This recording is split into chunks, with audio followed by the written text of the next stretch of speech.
9월 모의평가가 이제 끝났습니다. 자, 지금쯤 돌아와서 답도 좀 맞춰보시고 왜 틀렸는가 생각도 해보고 상념이 많을 것 같은데요. 일단 제일 많이 드는 의문은 이걸 것 같아요. EBS 출제 비중이 점점 높아지는데 아는 지문이 많이 나왔는데 왜 점수는 떨어지는 거야 이거? 이런 의문이 지금 막 쇄도에 들어올 것 같아요. 많은 학생들이. 그래서 제가 여기 섰습니다. 왜 EBS 출제가 많이 되는데 시험 점수는 떨어지는가?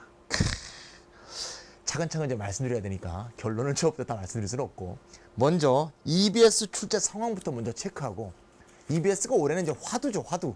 어떻게 수능에서 EBS가 반영될 것인가 예측까지, 또 어떻게 EBS 교재를 학습할 것인가 이 방법론 다 설명해 드리고요. 맨 끝에 아까 좀 전에 말씀드렸던 화두, 의문, 점수는 왜 떨어지는가 요거에 대해서 해명해 드리면서 마무리 짓도록 하겠습니다. 완전히 지금 생방송이라서 말이죠. 저도 지금 오늘 일정이 매우 바빴는데 생방송 스튜디오에 섰습니다. 먼저 EBS 몇 문제 나왔냐면 지문이 독해 지문 33문제 중에 16지문이 나왔습니다. 16. 16. 지난번 우리 6월 모의평가 때 13문제였죠. 교육부가 말이죠. 이전에 다른 거는 참 약속자가 안 지킨 적 많거든요. 뭐 이러겠다 그러고 저러겠다 그러고 이러고 난이도 맨날 자기 멋대로 내고, 심지어 옛날 한 20년 전쯤에는 8월 달에 입시제도를 바꾼 적도 있어요. 시험 치기 3개월 전에. 근데 EBS 출제 기준을 굉장히 약속을 잘 지킵니다. 6월 모의평가 때 50%, 9월 모의평가 때 60%, 수능에서 70% 내겠다. 10%씩 꾸준히 올리겠다. 올렸잖아요. 지문 3개를 증가시켰습니다. 장문 독해를 뺀다면 말이죠. 장문 독해 5개를 빼면 말이죠. 실제로 거의 뭐 60% 넘는다고 볼 수가 있겠죠. 그래서 이걸 약속을 지켰고요. 문제를 한번 꼽아보면 말이죠. 먼저 19번. 19번이 출제됐고요. 그 다음에 20번. 그 다음에 21번. 그 다음에 22번이 EBS 출제입니다. 그 다음에 빈칸 문제에서 25번. 그다음에 27번 이렇게, 그 다음에 어휘 문제에서 31번, 32번이 전부 EBS 출제고요. 요지 문제 33번, 그 다음에 주제 문제 34, 35가 전부 EBS 출제입니다. 36번 도표도 EBS 출제고요. 37번, 38번 내용일치, 불일치 전부 EBS 문제고요. 41번 제목 문제, 43번 글의 순서 문제가 전부 EBS 출제였습니다. 자, 이렇게 16문제나 출제된 EBS 현황을 이제 대략적으로 봤는데요. 요거는 말이죠. 9월 모의평가만 보기보다는 작년 수능과 올해 6월 모의평가와 9월 모의평가를 종합해보면 뭔가 제가 점장이는 아니지만 그 도표에 대한 통계적 분석, 통계라는 게 과학 아닙니까?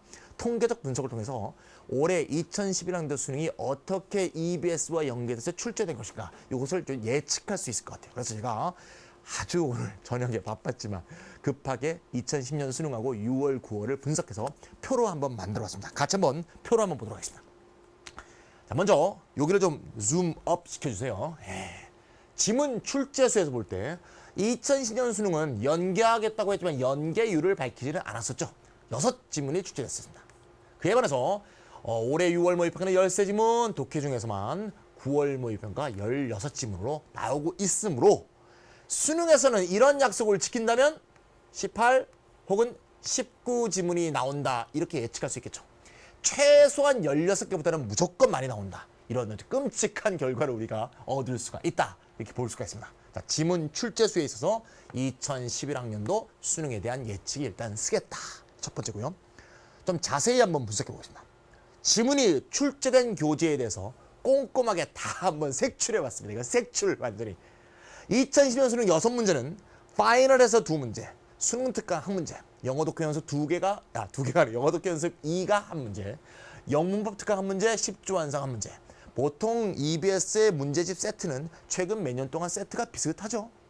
참 치사한 것은 6문제 났는데 책 5권에서 냈죠. 참 치사하죠. EBS도 기업입니다. 공기업이긴 합니다만 여러 가지 목적성이 있겠죠. 어쨌건 6월 모평은 13지문이 났는데요. 기억하실 거예요.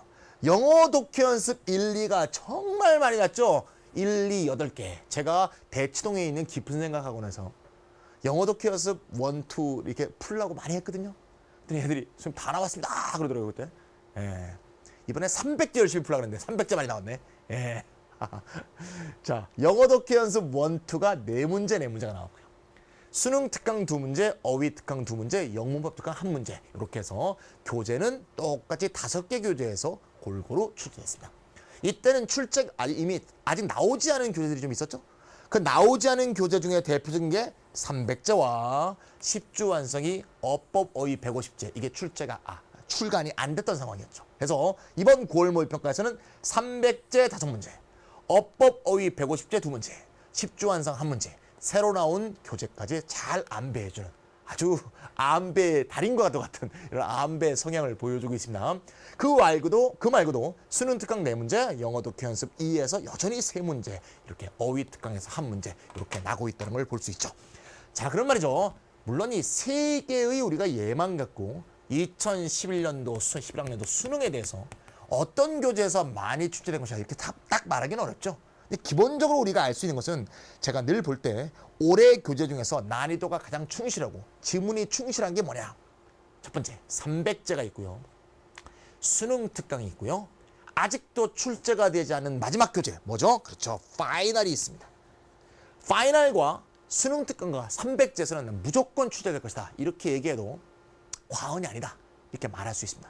300제 많이 출제되긴 했습니다만 영어 독해 연습 지금 출제된 거 4문제, 8문제, 11문제에 비해서는 아직도 적고요. 300제가 난이도가 기본적으로 있습니다. 그리고 수능 특강은 작년 수능에도 나왔었죠. 계속 나고 있는 게 수능 특강이고 수능 특강은 EBS가 가장 내세우는 EBS의 본교재입니다. 제일 먼저 시작하죠. 가장 역점을 들여서 지문도 잘 선정하고요. 문제를 제일 잘 만듭니다. 왜 우리 가수들도 1집 노래가 제일 좋잖아요.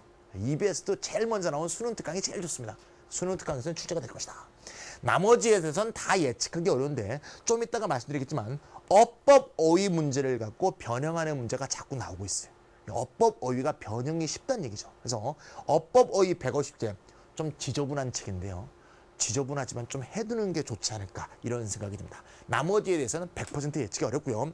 우리 이미 EBS와 교육과정평가원에서 이미 발표했지만 출제되는 교재가 총 11권이죠. 외국어 영역은. 11권 중에서 듣기 교재가 2권이고요. 독해 및 어법 어휘 교재가 9권으로 되어 있습니다. 이 9권 중에서 파이널을 제외한 8개 교재는 이미 다 6월과 9월 모의평가에 출제가 됐습니다. 나머지 파이널에서 분명히 출제가 될 것이다. 파이널까지 꼭 사라! 이렇게 분명히 EBS는 메시지를 줄 것이다. 이건 내가 단언할 수 있어요. 파이널에서 출제가 안 되면 말이죠. 예? 제가 여러분한테 큰 선물을 다 쏠 거야. 안 될 리가 없지만. 어쨌거나. 그래서 파이널도 꼭 사라. 이렇게 내가 얘기하는 게 아니고요. 교육과정평가 EBS가 그런 식으로 메시지를 줄 것이다. 이렇게 예측할 수 있습니다. 여기까지가 지문에 출제된 교재입니다. 그래서 어떤 책을 좀 공부할 것인가, 내가 지금까지 어떤 책을 안 풀었다면 그 책을 좀 풀어보는 게 좋겠다. 이런 생각할 수 있겠죠. 듣기에 대해서는 제가 분석하지 않겠지만 고교영어 듣기 1과 2에서도 분명히 듣기 지문이 출제된다. 이렇게 얘기할 수 있겠습니다. 자, 그럼 이제 지문 출제 교재는 봤으니까 그 지문 출제된 교재에서 어떤 유형의 문제를 주로 뽑았는가? 이거 매우 중요하죠. 왜 우리가 공부할 때 어떤 유형의 지문을 좀 더 유념해서 잘 봐놓으면 도움이 되겠죠. 사실 말이죠. 제가 이런 지금 EBS를 통해서 수능을 예측한다는 이 좀 생방송을 지금 하고 있는 것 자체가 지금 10시 40분인데요. 예. 야, 좀 황당하죠. 예. 이게 뭐야 이게 지금. 아니 언어를 말이지. 익숙한 지문을 내는 그런 시험이 이게 무슨 운전면허 시험입니까? 이게 지금 예? 무슨 출제 문제지 보면 이런 아이고 정말 또 넘어갑시다. 흥분하지 말고 이 교육 현실에 개탄하지 않을 수 없습니다. 예. 자, EBS에서 수록된 유형 아까 얘기했던 그 책에서 출제될 때 EBS에서 책 안에서는 무슨 유형으로 되어 있었냐 그 얘기입니다. 봅시다. 2010년 수능 6월 모평 9월 모평 비슷한 성향이 있어요. 잘 보세요. 요 세 개가 저 뭡니까? 오버뷰 문제죠. 오버뷰.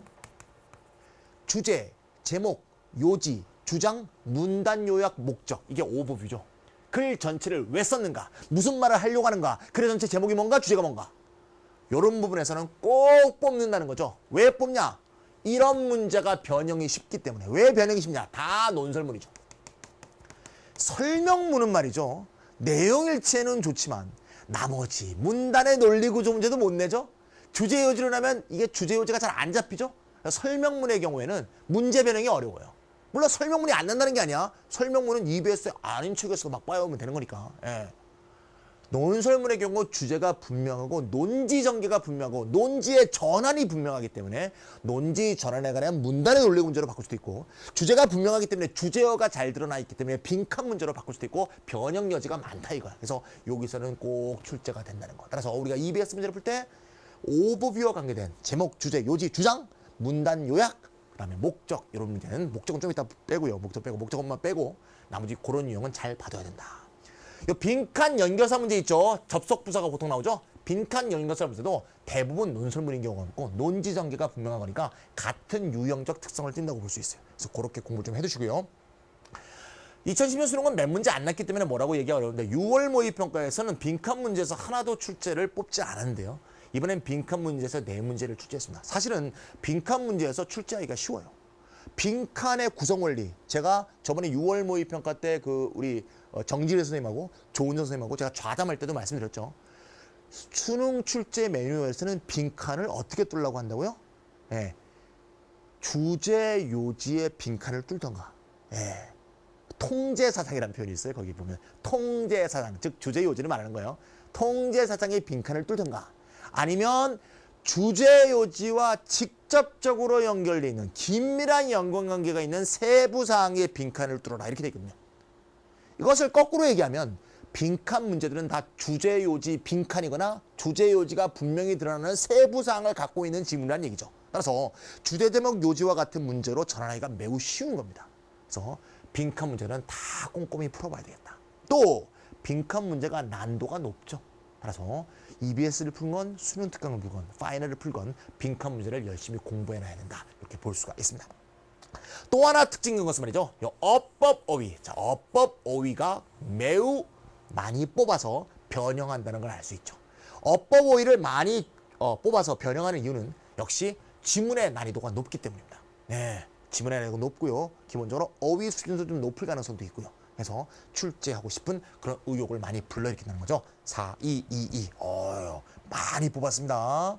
그 다음에 이제 문장 넣기, 글의 순서, 무관한 문장, 이거 이제 논리구조 문제죠. 논리구조 문제는 많이는 안 나오겠지만 조금씩은 뽑을 수가 있습니다. 자, 역시 논리구조는 요거하고 서로 상보관계를 이루죠.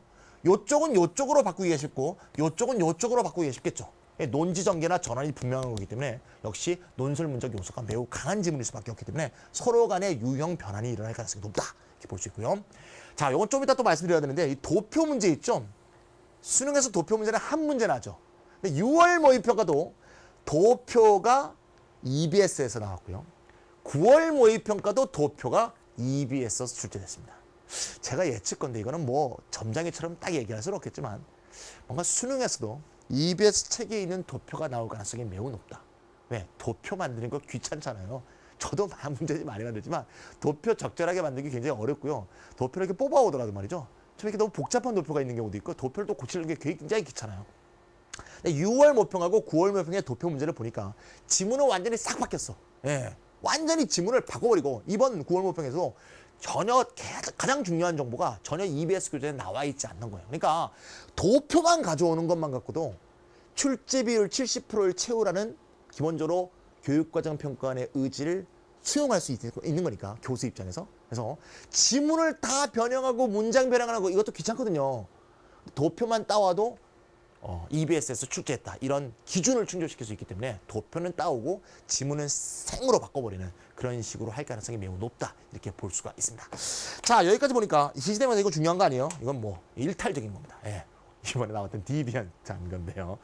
자, 지시대명사 이건 신경 쓰지 마시고요. 뭐 나온다 안 나온다 이것을 뽑는다 안 뽑는다 이거 중요한 거 아니고요. 지시대명사는 뽑을 가능성이 오히려 적어요. 지문이 쉽잖아요. 예. 근데 우연히 그냥 하나 나온 거고요.